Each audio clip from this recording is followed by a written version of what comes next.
Merhaba, Besil'de Dana kanalına hoş geldiniz. Bugün sizlerle pralinli tereyağı kremalı Paris Brest yapıyoruz. Gerekli olan tüm malzemeleri açıklama kısmında da bulabilirsiniz. İlk olarak ekler hamurunu yapıyor olacağız. Şu hamuru veya Fransız olsun derseniz de pataşu hamuru da diyebilirsiniz buna. 240 gram su ile 85 gram tereyağını, 10 gram şeker ve 1 tutam tuz ile kaynama noktasına gelene kadar ısıtıyoruz. Kaynamaya başlar gibi olunca 130 gram elenmiş unu üstüne boşaltın ve hızlıca karıştırmaya başlayın. Siz karıştırdıkça kıvam alacak hamur bütünleşene, ardından da tavanızın kenarına yapışmayana kadar 3-4 dakika kadar pişirin.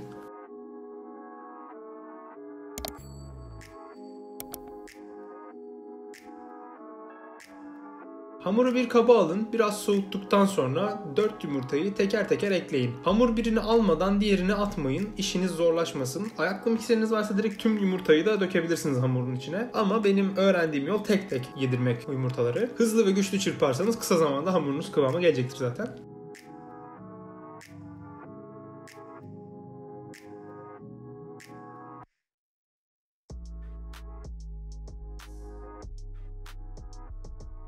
Sıkma torbasına düz başlık koyun ve hamuru torbalayın. Bu noktada hamuru biraz soğutursanız daha kolay sıkarsınız. Hamurunuz yamulmaz sıktığınızda. Paris Brest için de yağlı kağıdın arkada kalacak kısmına bir daire çizin ve ön tarafına dairenin üstüne gelecek şekilde hamurunuzu sıkın. 2 daire olarak yapacağız. İsterseniz içine, isterseniz dış kısmına sıkabilirsiniz bir daireyi daha. Son olarak da ikisinin kesişiminin üstüne bir daire daha sıkıyoruz. Yumurta ve suyu karıştırıp tekerinizin üstünü iyice fırçalayın. Bu aşamada dilerseniz tekerin üstüne badem, fındık gibi şeyler de koyabilirsiniz. 190 dereceye önceden ısıtılmış fırına altın sarısı, hatta bir koyu tonuna ulaşana kadar pişirin.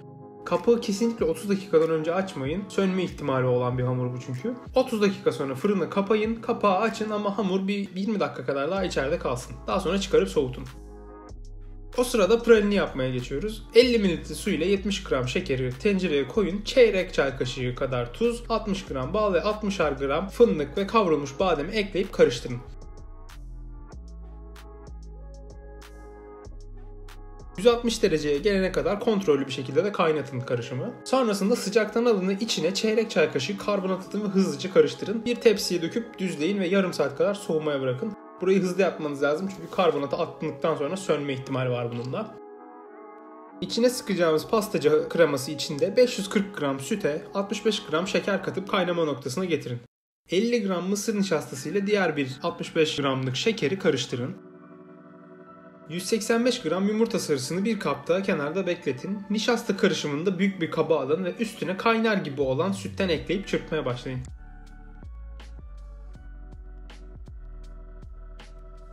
Çırparken yumurta sarılarını ekleyin. Böylelikle tamperlemiş olacaksınız yumurta sarılarını. Son olarak tüm karışımı altı açık sütün içine geri dökün ve çırpmaya başlayın.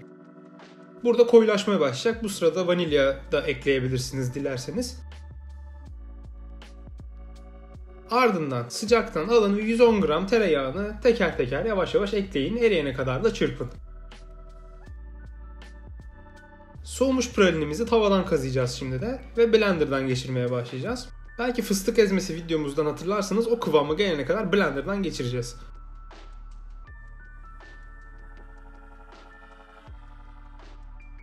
Arada sırada makineyi de dinlendirmek için kenarlarını geri içeri itin. Makinede biraz soğumuş olur o kısımlarda.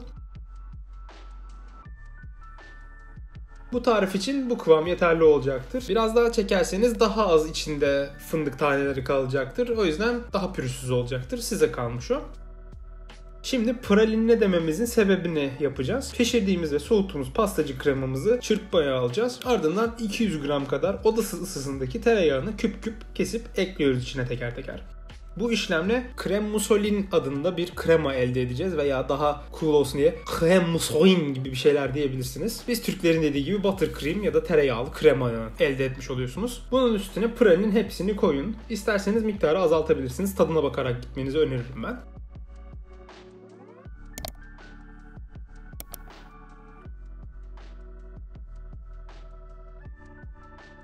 Pralinli tereyağı kremasını sıkma torbasına alıp dolaba atın. Ardından soğumuş tekereklerinizi düzgünce ikiye bölün. İçine şekilli uçla spiral şekilde sıkın ve kapağını kapayın.